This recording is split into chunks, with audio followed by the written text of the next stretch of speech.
background, but I know that's not the case for everyone. And things that, we're talking about, I just like to hear, anything that people want to add. We all learn from one another, myself included. And certainly because the landscape is wildly changing right now and very fast. What is it that you all are seeing? I'm in the Northeast, even in different pockets of the US. I just think it's very good when we can swap stories with one another. And so that's generally how I like to run a training session, is that you don't all have to listen to me ramble for for 45, 50 minutes straight.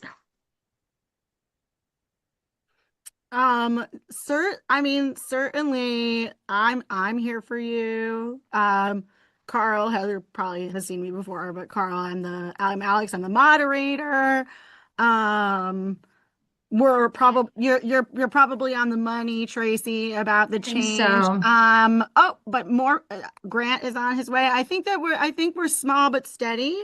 Okay. Um, and I just asked Katie if she wants me to like put a message on Circle, but I'm just waiting to hear. Maybe she'll do that. So, Okay. hi, Grant.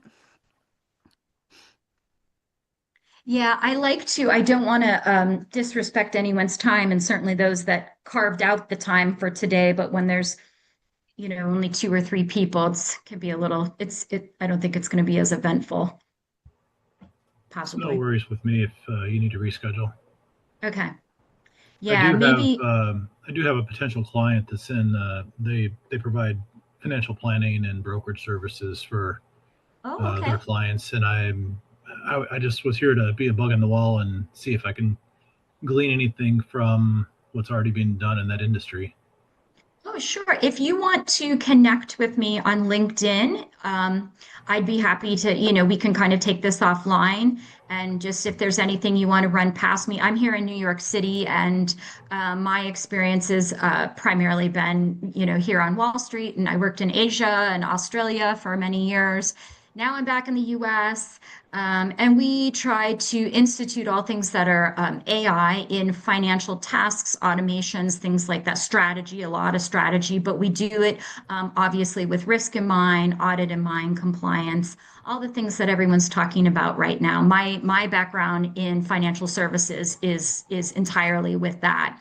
And I had supported several different businesses within financial services, but again, always leaning toward risk management, compliance and governance. So there's a couple little moving parts when we do these trainings, but that's the angle that I come from.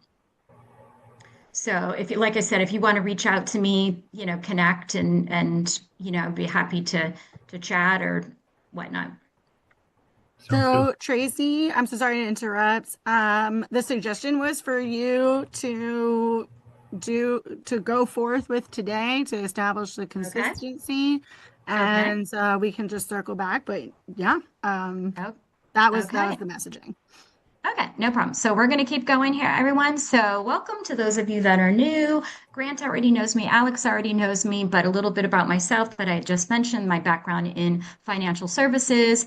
And we had started this session 2 weeks ago, and we're talking about particularly SMBs and the importance of when you're getting in front of your client. And all of us, to be clear, all of us, I recognize all of us are in different industries, and most of us are in SMB, some are at enterprise level as well, but it's the idea of how important Q1 is for those of us that are consulting and when we bring this information to our clients. And so you can see here, we're going to talk about when problems are still easily fixable, and then the clients are the most receptive to strategic guidance. And that's what makes Q1 different and also a little bit special, I would say. So most business problems, they're not suddenly appearing during Q1. They've actually been building up slowly. However, Usually it is in Q1 that they become visible all at once. And there's really three top reasons why that happens. And again, we're particularly speaking about SMBs right now. The one is that they've had an acute financial pain, which we're going to go into a little bit more. That's taxes, cash, budgets.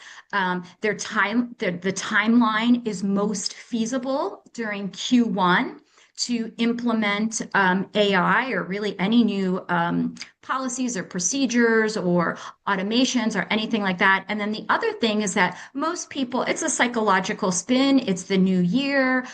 We can have a new approach. People are usually much more amenable to change management during Q1.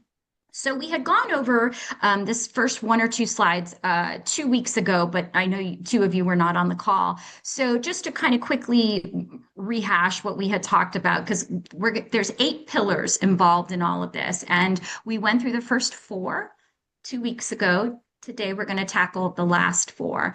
But just to kind of highlight what I just mentioned a moment ago, in Q1, you generally have untested budgets. And what that means is that budgets were usually put in place in Q4. However, they have not had what we consider, real world conditions yet because they have not happened in Q1. So though the budget was set, we don't really have historical data on it yet.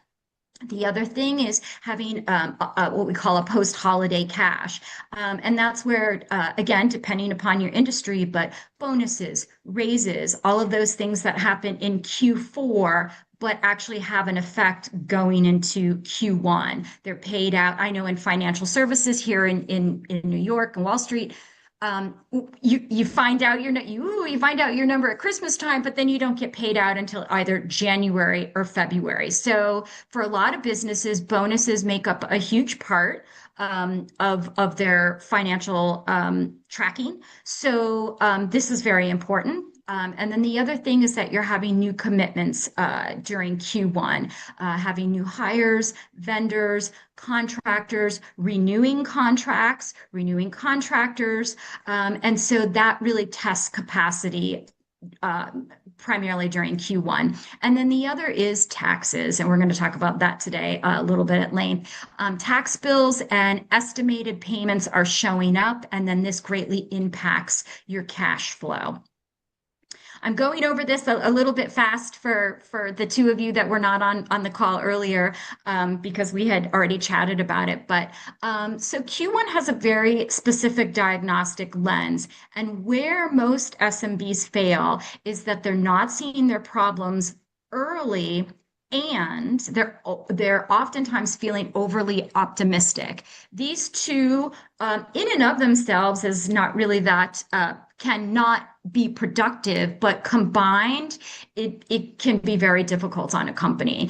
The other is that they're not understanding why their numbers have changed. They know there's an issue, they're seeing that there's a gap, but they maybe know the who, but they don't know the why or the what it is that has changed and why.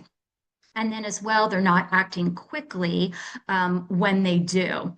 So AI, the top 3 things that I have here as far as AI being useful specifically around these 3 issues is that data is messy. Humans can't see the patterns fast enough.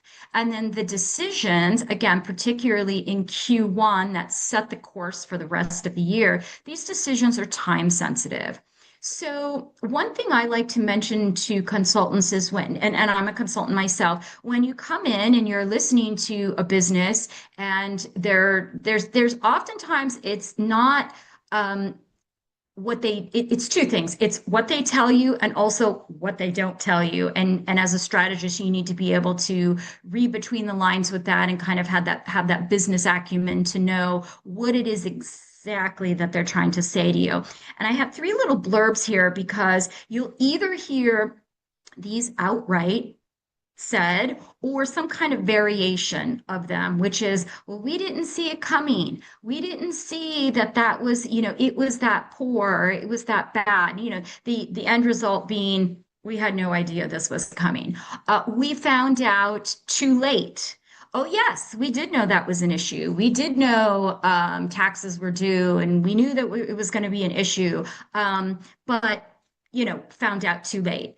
And then the other is that our numbers don't tell the full story. And that kind of goes in line with what I just said a moment ago, that they might know that there's an issue with their data and with their numbers, but they don't know why that is. So they can't give a full scope around what actually is going on. So we have an 8-pillar diagnostic wheel. Like I said, 2 weeks ago, we went through 4 of these. Today, we're going over vendor spend, tax planning, financing, and decision speed. I know, all very exciting things for us to be listening to. But I wanted to mention, because somebody had reached out to me actually after our first session, and they said, well, I don't have, when I go in and I look at most businesses, they don't have all of these or 6, 7, 8 of them. That's true. They might only have, if you're lucky, a company might have an issue with only 1 or 2 of these. But the sweet spot, again, we're talking about SMBs, the sweet spot generally is around 3 to 4 of these. And oftentimes, particularly when you're talking about finance functions, one issue begets another, begets the other, rolls into another. So I would encourage you when you're speaking with your clients, if you're seeing that they have 1 or 2 issues or 3 issues, oftentimes that will bump into potentially 4 or 5 issues down the line. Okay, so we're going to talk about pillar 5 because we had discussed the first 4 before, and that's around our vendor and our SaaS spend. SaaS, for those who may or may not know, is software as a service. Most companies have this today. And the profile that I'm going to use with these numbers today, it's a typical SMB profile of roughly 50 to 150 employees. Now, you can have a 30, 40 employees, but generally it's around 50 to 150 employees. And then they have typically 10 to 40 SaaS tools that are active in use. So I just want you to have this criteria before we look at these numbers. So for a company this size, 50 to 150 people, it's common that their overspend, what they're wasting, is between 10 and 25%. This is, again, across an umbrella of an SMB, and this 10 to 25% is actually on the conservative side. So I wanted you all to get an idea of even a company that's doing seemingly relatively well, they still could have 10 to 25%. And again, that's on the conservative side. So there's 3 different things that we have here that are an easy win for those of us AI consultants coming in to mention to them as far as their vendor and their SaaS overspending. And that is the amount of money that they're wasting yearly on unused tools, unused licenses, and then forgetting about renewals. What often will happen is that they'll have like an auto renew contract. They forgot about it, or they remembered it, but they didn't budget for it, or the person that handled that is no longer with the company, so it just automatically renewed and the company's unaware of it. You get the idea. And then the other, having no idea, and this does happen, no idea what tools were actually used around these things. And then also, and this is actually very, very common, especially the bigger a company is, and that is that they duplicate their functionality across platforms, or they're duplicating it across, the various divisions within a company. If you're a small mom and pop shop, these things, may not apply to you. But if you're in a mid-size company, bear in mind, mid-size companies can be quite large. They may not be enterprise level, but they're on the cusp. Or like I said, they can be a fairly good size. So if you have a company that has many different divisions, this I have seen many times throughout my career where there's a duplication, and that doesn't need to be taking place. And these are all things that with AI now, those of us that are bringing AI to these companies, they can read their contracts, they can flag renewals, they can match the usage to the cost, and that really gives them quite a bit of savings opportunities. So these are just three, there's many more, but these are three issues that you could come in with right away. And most people are open to this and they haven't really thought about it. That this is a way that they're kind of nickel and diming themselves within their company. And I have here just on the bottom, the takeaway as a consultant is that this is often the fastest win and the easiest entry point for an AI consultant. So I wanted to ask just quickly as we keep moving along here, if you have any questions or anything that you want to add to that or what you're seeing in your own industries to share, if anyone wants to share. Okay, that's fine. We'll keep moving along. So we're moving into Pillar 6, which is our taxes and our estimated payments. And this is actually a very big deal because the issue is not so much, we have a thing that we say in finance, tax surprises or cash surprises. And it's not that companies are surprised that they owe money, and it's not even necessarily that the amount of money and capital that they owe, but it's when they realize that they owe it. And then in addition, if they're getting hit with a very large bill or whatnot, they have not forecasted for it, then all of a sudden you can see how one problem becomes much bigger. And so with business taxes, people often forget they're thinking, oh, it's like personal taxes, and you would just pay in April, and we know we have this bill and we target it in Q2. With businesses, you're paying quarterly. So you can see here, Q1, you have an estimate due. Q2, you have your second payment, Q3, the third, and then Q4, your final estimate. But this is where I think there's a little bit of confusion for companies, particularly if they're smaller and maybe they don't have an accountant in their company. They've been using QuickBooks, they've been doing things online, whatnot. Couple things here. Accountants, it's very different what an accountant does versus someone that is forecasting your taxes. Generally speaking, and I'd say, I'll say 3/4 of the time, accountants are looking backward. They're not looking forward. They're looking at what came in, what you owe, what tax codes do they have to adhere to, making sure that you're not that the company is not overpaying or underpaying. But the gist of what they're looking at is all from the previous year versus someone who comes in, and we're talking about AI in this case. The beauty of AI is that AI can forecast their tax exposure going forward. And this is not to say that you don't need accountants, because that's certainly not the case. But I often hear these two used interchangeably, and they are very, very different. Forecast is always looking forward. And so if you do this and you do it successfully, because not everyone knows how to forecast, and a forecast it's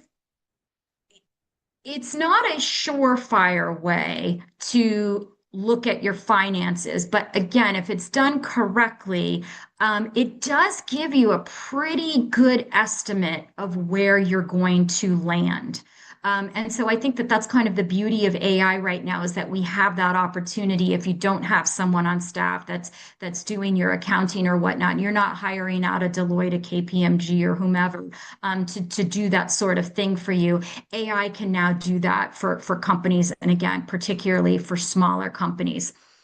And I want to just reiterate, this is something that we tell all of our clients, but also something just for ourselves to remember that it's not that we're replacing accountants by any stretch. And so there can be, if you have the accountant sitting at the table while you're mentioning this, that we're sensitive to their imperative role in all of this, but that AI is just maybe an additional layer as far as forecasting goes, and that will certainly help them when they're looking at taxes and the issues around that, particularly as they present themselves in Q1.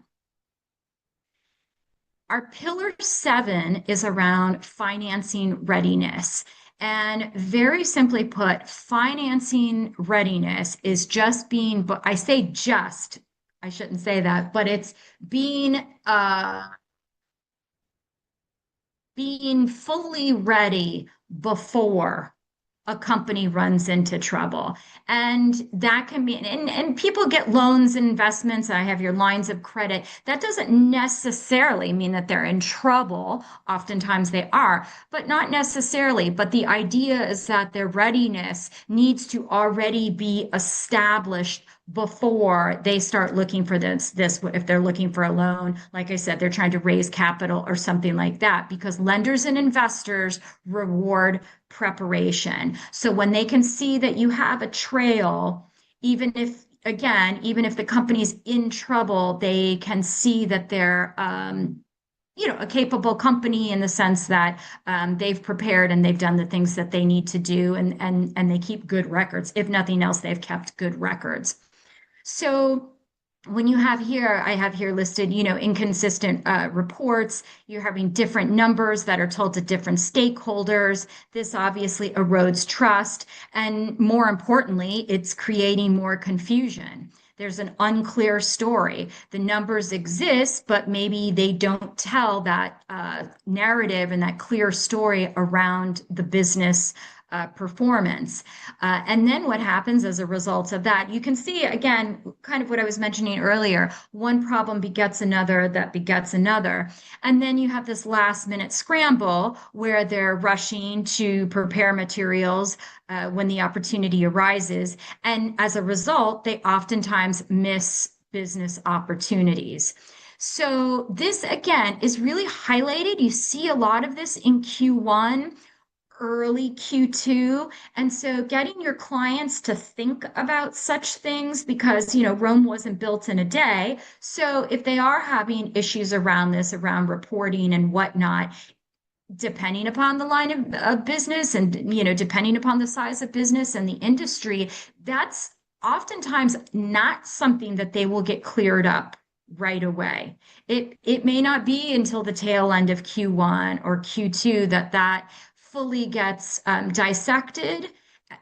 Note, I said fully gets dissected, and they start taking care of it. So again, it's another reason specifically in Q1 that you want to bring this to their attention. And I had down here as far as, again, just a quick consultant tip. If your client has mentioned, maybe this is a client that you talked to 6 months ago and you haven't had much contact with them or on and off the last, couple months, or even if it's the first time you're meeting them, if they specifically are saying, we know we need to raise capital, or we know that we need a loan, or even if they're hinting at that, or you've done some risk scoring on them, like I said, maybe you've been in contact with them for several months and you're seeing that this is going to be an issue down the line, this pillar really matters a lot for them in thinking about it, as forward thinking as they can before they need that help.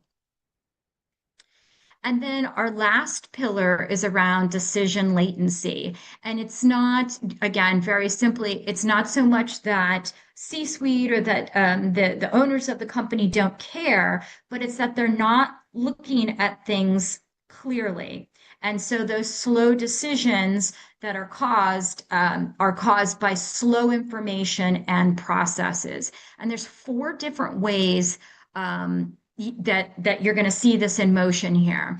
I don't want to belabor the point on this because for those of us that do this, it might seem very obvious, but to the business owners or even to C-suite, they do need to be reminded of this or instructed. And that's that you're gathering the information from multiple sources. It's coming from emails, it's coming from Excel, it's coming from tools, it's coming from systems. This is often time consuming for a company. You finally compile and receive all of that data, and we're hoping that the data is going to be clean. But if it's not, if it's what we call unclean or unclear, it's back to the chopping block because it has got to go all the way back to the originator. And then this further slows down the process. Once you get your clean data, which this is where most companies stall, is under the report creation because the data that they have, there's all sorts of data issues. They have people that are not owning the data, as we like to say. They don't know, where the data entirely is coming from. So number two is where it generally stalls. But once they do get their data, C-suite is looking at it, or the owners or whatnot, executives, they're reading it, but then they put their own spin on it. They're confused. They're debating about it. They're requesting that there's some changes being made. They want to understand how you came to the numbers that you came to and how you're going to be able to verify that. And so that too, you can see, again, one thing bumping into another, bumping into another. And so that slows the process. And so then they finally get to it when they finally get to a decision made and there's action that's going to be taken, it's often too late. So this is a real problem in a lot of organizations. You will have meetings with them. Everyone is there. There can be a lot of positivity in those first one or two meetings. But then once action is required and they have to do these things that you're recommending as far as the collection and making sure that the data is clean and whatnot, it really can be quite cumbersome. So for us as consultants in AI, this can speed the process along for them and kind of take out some of that agitation for them because it can summarize really what's mattering the most.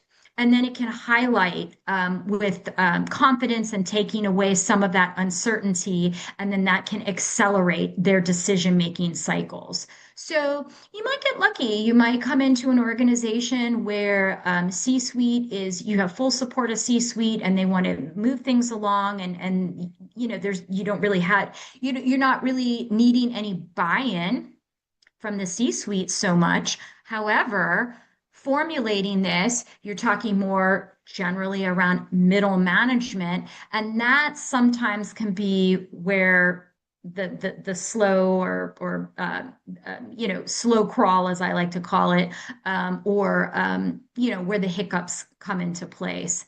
And so I have here again, a quick little takeaway for us as consultants, that executives, when we come in, they're not just looking for dashboards. Yes, there's many people in C-suite that are going to want to look at the 30 different KPIs and the 50 different KRIs that you've run into, but that's generally not so much the case. They're really looking more for just short and sweet, the clarity. Here's what's happening. Here was the risk, and here's what we recommend to tackle it. And again, that falls in line with this pillar of decision making and making it as swiftly as possible. So I want to leave you all. Those were the last four that we needed to discuss here.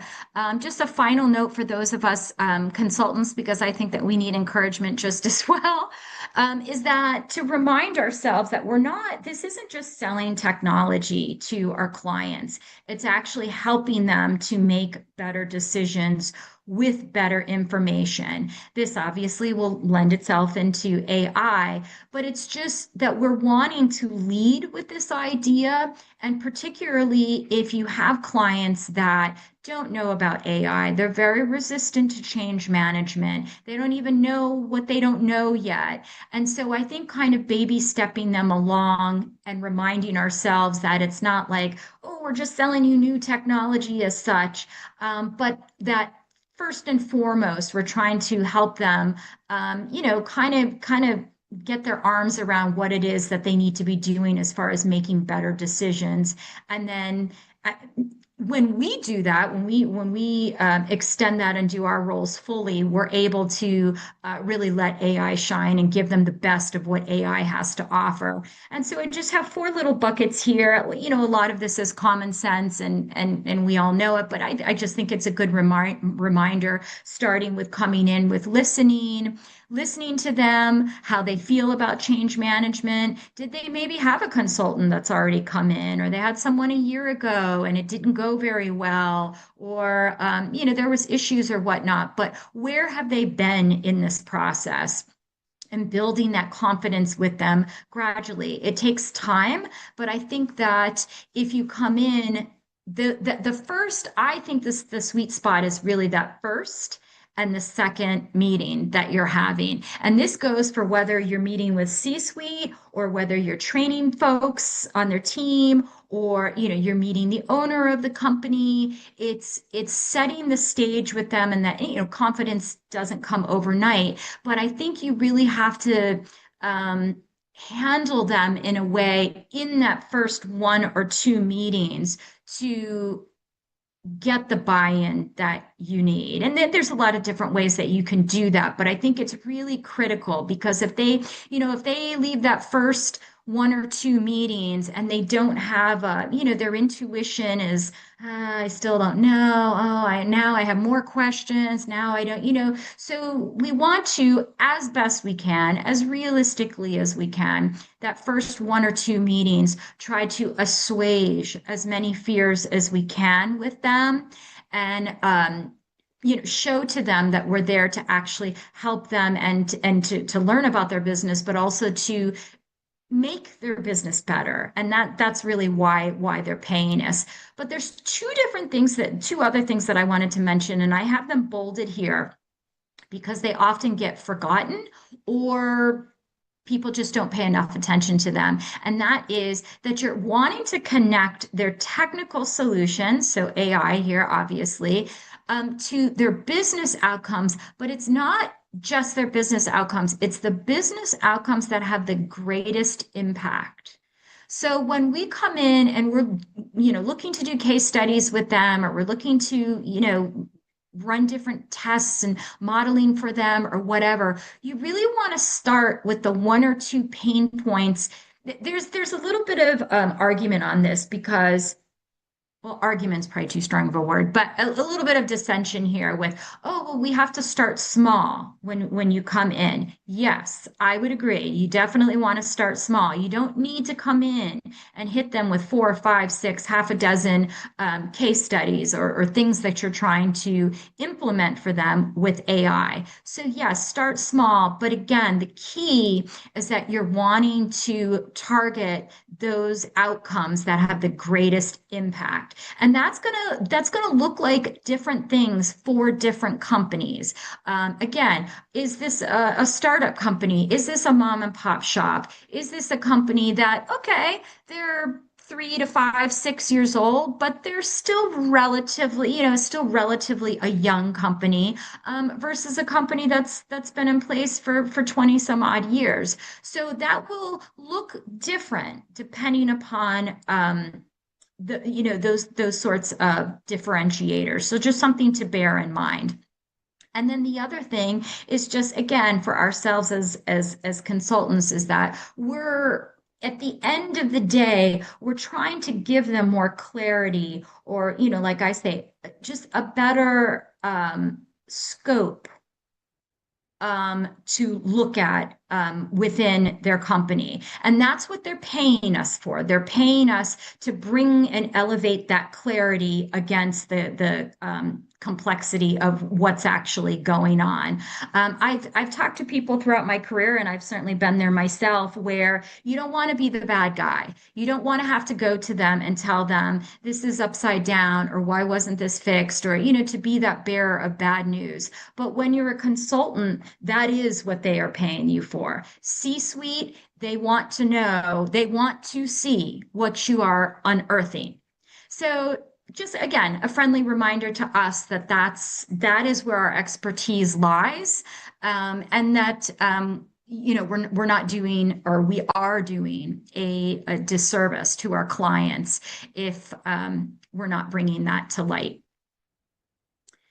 So that is the end of our session here. I rolled through it pretty fast. They're 30 minutes. Usually they're a little bit longer, but does anyone have any questions while we're online, or just anything, like I said, that you're seeing with your own clients, or that you're just, hearing in your own industries that you want to share? So Tracy, kind of a variation of Maslow's law, every man with hammer thinks everything's a nail. So me coming from the marketing side and you coming from the finance side, I mean, I'm coming in and I believe it should be across the board. I mean, even as coming in with finance expertise, I still believe the easiest way to adopt AI into a company is through the marketing, come in through the marketing doorway, because that way you don't have to worry about the IP, you don't have to worry about client data. It's all on information that's already being put out to the public. So what is your Yes. take? Are you going into a company? I mean, are you trying to introduce it into the finance side, or I don't know, what's That's your a take great on it? No, that is such a great question, and I'm glad you raised it, because there's actually a lot of talk about this right now that, again, depending upon the company, the industry, yes, many of them right now are doing exactly what you just said. So I'm so glad that you raised it. They're targeting it from the marketing side first, and they're starting there. Once they get some gains, once they get some wins, and they've had maybe a little bit more buy-in from their staff, then they're pivoting over to ops, finance, HR, all of that. However, and again, I'd love to hear others' experience with this. Some companies, they know that they have an issue around their finances. So their idea is, well, we're skipping over marketing, we're skipping over HR, we're going right to the bottom line, which again is finance. And that may or may not be the best practice for them. But I think oftentimes C-suite is thinking, or middle management is thinking, well, this is going to give us, hopefully a better ROI. And if we're going to do anything with AI, let's tackle that first, their idea. Now, that doesn't necessarily mean that from a strategic viewpoint, that's where they should start. But you will hear a lot of management saying, well, this is what we want to do. Right? And Well, that is where they want to start in the financial aspect, and how that touches their customers and their business. But I completely agree with you. For many companies, it is starting in marketing. And so as the consultant, that's something that you have to gauge. There's really no right or wrong answer to answer your question. But I think, as the consultant coming in, I mean, listen, at the end, I say this all the time, you can only encourage them and give them your feedback. They're going to do whatever they want at the end of the day, right, particularly if it's a smaller business. But I would absolutely steer them in that direction if you think that you'll have more long-term success with them starting in that bucket. right. And strategically speaking, if you have problems with your finance department, you need to figure out those problems before you bring AI into it, because AI is just Yes. going to amplify whatever issues you have. Yeah, yeah. And that's why I talk a lot about it. And for those of you that are on the call, that follow me in these trainings, and I say the same things over and over again lots of times, and I feel like a broken record, but I still will say them, because they come up all the time. And that's why I was saying in the one slide is that if you go in there, you as the consultant, even reminding yourself that, hey, I'm here to make things quicker and more efficient for them. And that's the angle that we're going to target going in, and you gain the trust from them with that idea that it is about clarity, and we're trying to see where you have complex situations or parts that are becoming complex. How can AI add some clarity to that? It's all a very iterative process, and some businesses, again, it all depends, but some businesses have never quite operated like that. So if you work in an industry that's heavily regulated, I always have, like to us, it's like, oh, of course, Tracy, that's common sense, and we would do that anyway, and da da da da da. But that's not true for many, many businesses. So again, it's getting them to the point strategically of where they're at, where they need to be, and then what are we going to do about it, and how are we going to implement AI to take care of that? But I would say I would say, when you are chatting and you're meeting with, you've got ops here, HR here, who are, all these different groups, finance over here, whomever, oftentimes they're thinking they're just going to sell me a bill of goods on AI. They're just, this is all going to be, tech heavy and whatnot. And I mean, down the line, that may or may not be true. But initially, again, it's backing them up to get them to slow down, to do those case studies and do all the things, gaining confidence and letting them see. It's not you.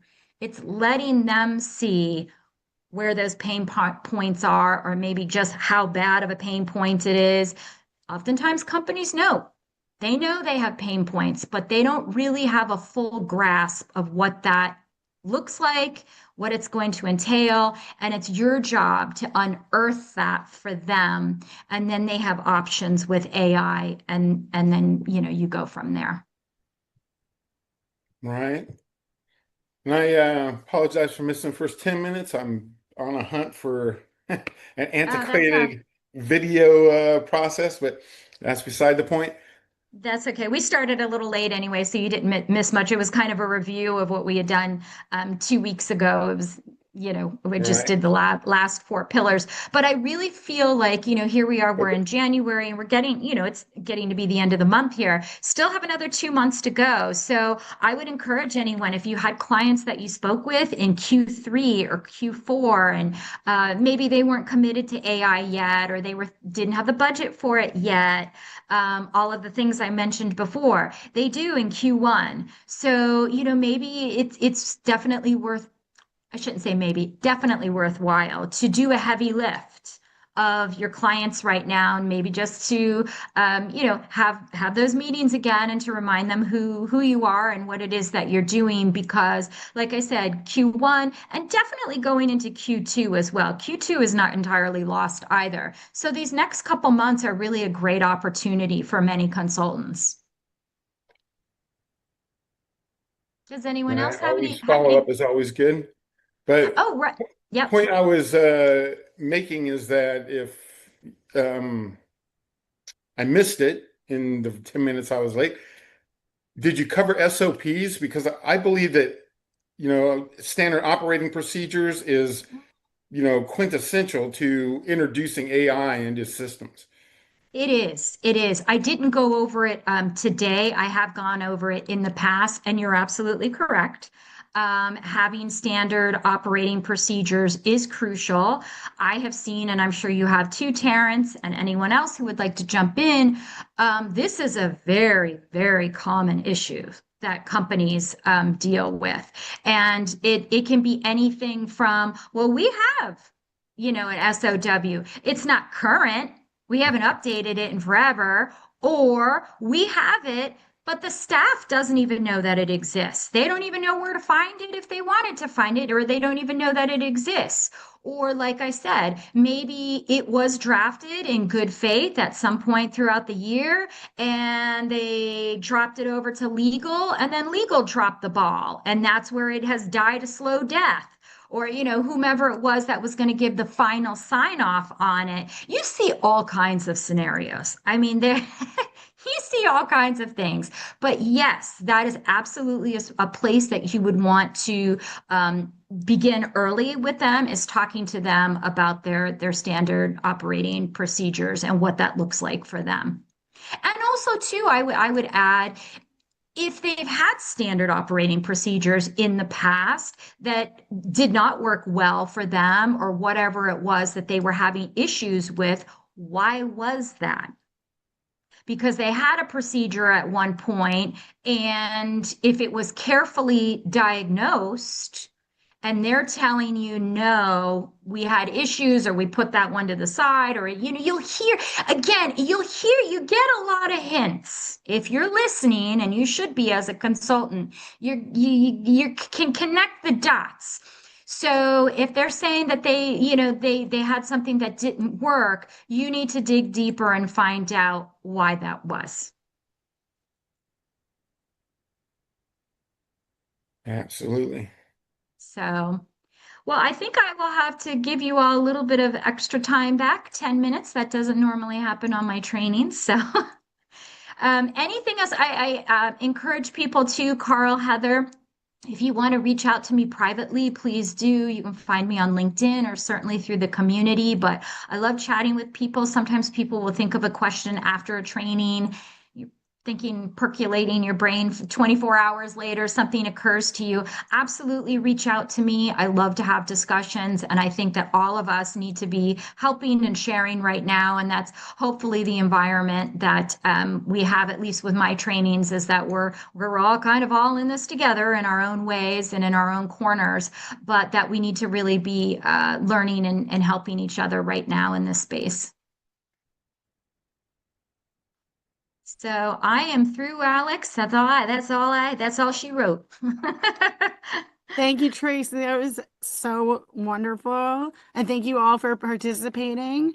And I Yeah. believe we'll check back, but I believe you'll probably just meet again next week like originally scheduled. I don't know. And thank you for Uh, mentioning that, because let me yeah. find out from Katie or whoever decides. But Yeah, yes, if not, that'd we'll be get back on schedule. Yes, yeah. yes. And I think I'm going to do, for those of you still on the call, I think I'm going to do something around forecasting. I had done a training session on forecasting probably 6 months ago, but there's so much that you can cover around forecasting, and it's such a great tool to use as consultants. So I want to flesh that out a little bit more, and just kind of bring that more to all of us, to the forefront in our consulting practices of offering forecasting, because it's such a helpful tool. And when you do forecast a company, they're usually very happy. When you give them numbers and they can see what they're looking at, it's such a great confidence builder, and just a trust builder for your relationship with companies. So I want to go through that again. I think that's likely what we'll be talking about on the next session. All right. Thank you, everyone. For those of you in cold weather, Before you stay warm. go, Hello. hey, before you go, Grady had he created a GPT for that very thing. I just put it into the chat. It's called Future Oh, Scenario Facilitator GPT. You might want to check that oh, out. Maybe oh, absolutely. work it in. Is that Oh, okay for me to um add to the resources of the call to that I send to Katie and them? Is that okay? are you asking me? I'm asking Terrence, I guess. Oh, okay. I was going to Well, say I didn't think so. it was presented by a CAIO in the community, and it was on one of his presentations for Mm-hmm. CAIO, so I would think it'd be perfectly. Sorry, I didn't mean to cut you off. I think That's I was okay. on that call too, because this looks familiar. Yeah, I think I was on that training that he had. I mean, I certainly don't want to do anything that's against the rules of the community, but I kind of second Terrence.